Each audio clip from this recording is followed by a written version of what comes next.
Сәлем достар, сіздермен Ақнұр. Бүгін сіздермен айранмен жасалатын өте дәмді әрі оңай дайындалатын тәтті печеньелердің рецептісімен бөлісетін боламын. Ол үшін жұмыртқаға айран қосып, жақсылап араластырамыз.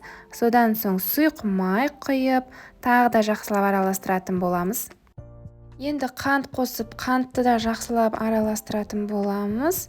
Содан соң електен өткен ұнға қопсытқыш салып, араластырып, аз мөлшерден ұнымызды себе отырып, және араластыра отырып, жұмсақ қамыр илейтін боламыз. Міне бізде осындай жұмсақ қамыр пайда болды. Енді осы қамырды аз мөлшерден ұн себе отырып, жаятын боламыз.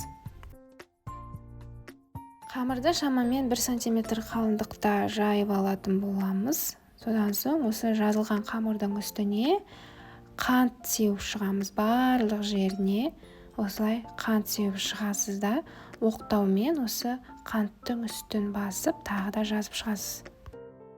Енді печеньелеріңізге өз қалауыңызша пішін берсеңіз болады. Мен осындай ролик арқылы кесіп, осындай әдемі пішін бердім печеньелеріме. Енді 180 градуста 15 минут пісіріп алыңыз. Мінекей біздің осымен тәтті печеньелеріміз дайын. Жасалуы да оп-оңай. Міндетті түрде жасап көріңіздер. Менің каналыма тіркелуді ұмытпаңыздар.